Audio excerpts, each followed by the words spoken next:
Today I'm going to demonstrate how I seal my fish decoys. You're going to need a few items. You need paper towels, something to measure with, something to stir with, rubber gloves, measuring cups, and Poracast 300.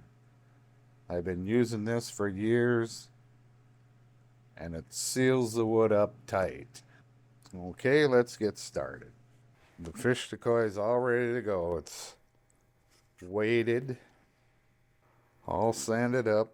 Fins are in there pinned, and it's ready to go. So we remove these because these we just drill through, lock them in place. Same with the adipose and the dorsal. So I always do this over an old takeout container. Works good because the Poracast doesn't stick to it. So to start with, I do the lead cavities. So you don't need much, maybe. So you want to try and keep these parts as equal as you can. You can be off like 3% or something. Stir it good. You want it to be stirred up real well. This stuff takes about 5 minutes to set up. So when you do the lead cavity, I do the front one first. I pour a little of this out, but get it in there as soon as you can because it will soak in better. And that's what you want. This encases the lead real well so you don't get that separation when it hits the water. Like I used to use Bondo, and that would always show. So you let that soak in there, and then you fill it up. I always put a little in the back one and let that soak in. And then you fill it up and you try not to let it go over.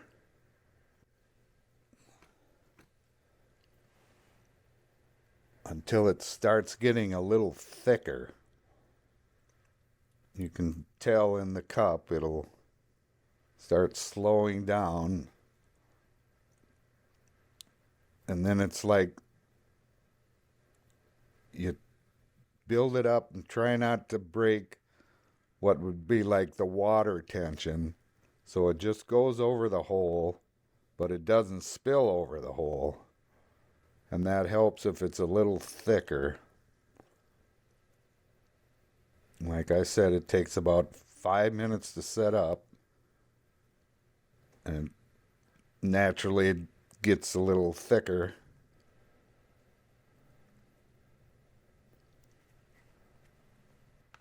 You can always build this up later if it's low in some spots. And then once this starts getting thicker, I usually use a toothpick.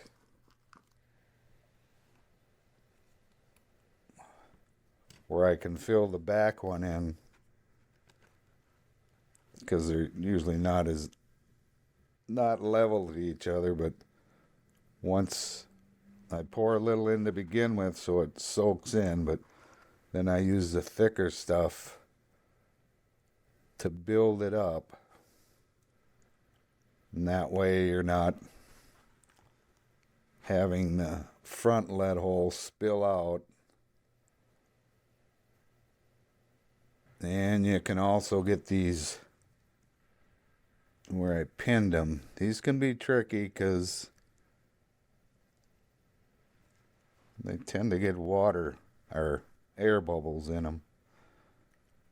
The pinholes, but you get them eventually.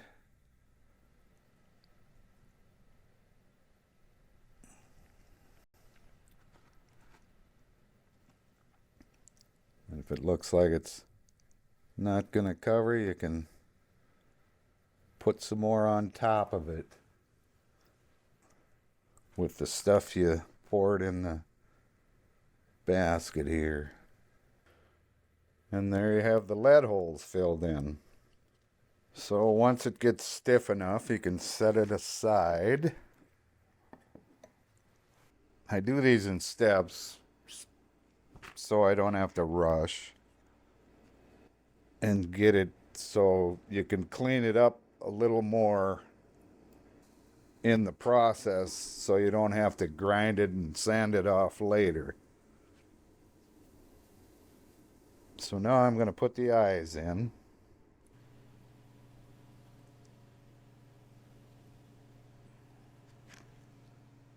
This here, seal that eye, and these are rivet eyes, so I'll just pour it on this side.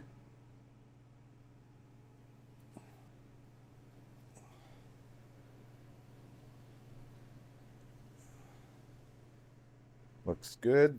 Now, again, once it sets up a little,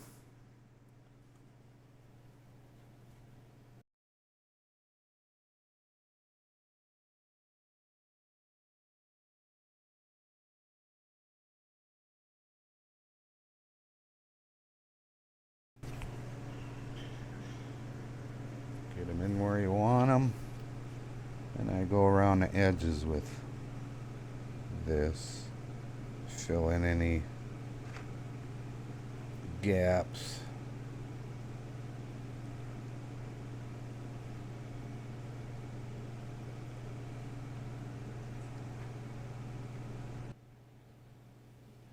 You'll be able to clean this all off with on a lot of these tight spots. I use the burning pen on a low setting, and it'll get that plastic to come right off there.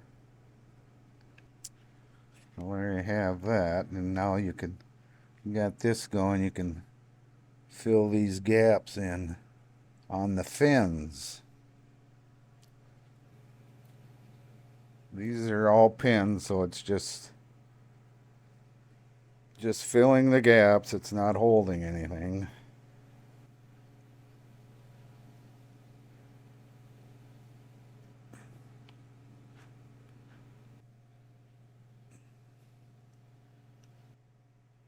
And I pour it out in the tray here because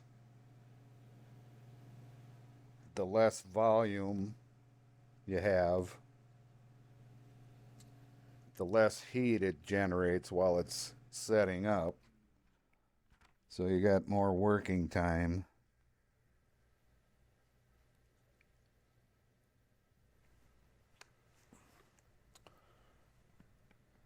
Yeah, that looks good. While that's setting up,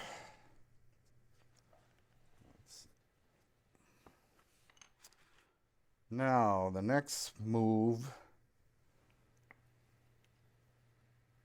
you're gonna need a lot of paper towels ready.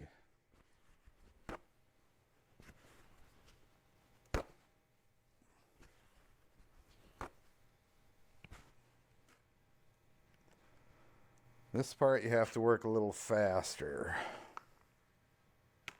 And you're gonna need more urethane. 7-inch fish, so it won't take much. I also have an old toothbrush on hand, so when I pour this on there, and if you have any undercuts or in the mouth, you can scrub them out of there with a toothbrush. So now you have to work a little faster on this one. So now I start from the head. I pour it in the mouth so I get everything in there. And then just pour it over the whole fish. Get it in the slots for the fins and the tail. Just all over. And then I rub it in.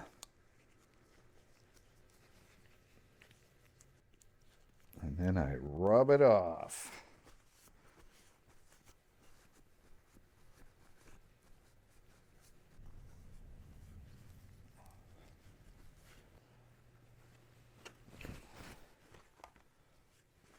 Clean as much off as you can. You just want it to soak into the wood.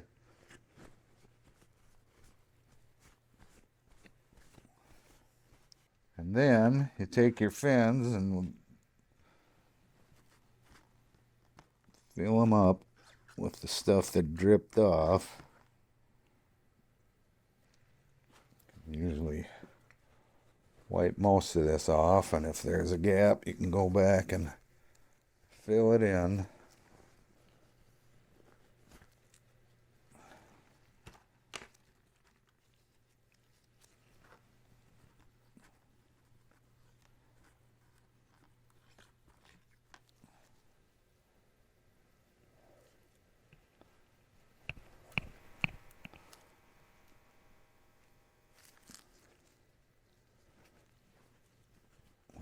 The move here, it's setting up. Add a post.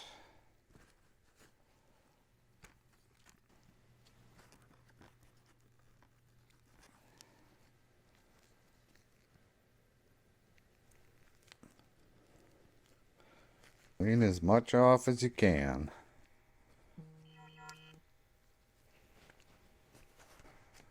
I usually undercut stuff, so take the toothbrush, get it out.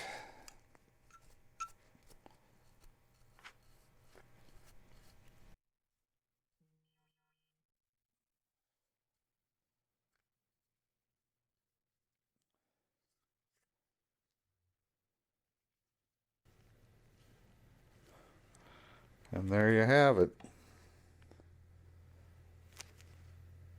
All the fins are set. Don't see any gaps other than a little right here. Now it takes a while for this stuff to get completely hard, so you can scrape some of it off if it gets on the sides. The less sanding off, the better. So it looks like we got everything covered. That's how I seal my fish up. Not hard, and it gives a watertight seal on it. Now once it all hardens up, I leave it sit for maybe a half hour or so. Everything's pretty hardened up, and I clean it up.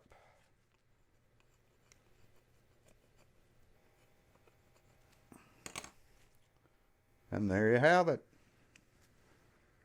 I hope this helps. And once it dries up, before we do any cleaning, I test it and see how well it swims. Thanks for watching. No better feeling than when you get that fish to swim on the first try. This one's looking good. Time to clean it up and paint it.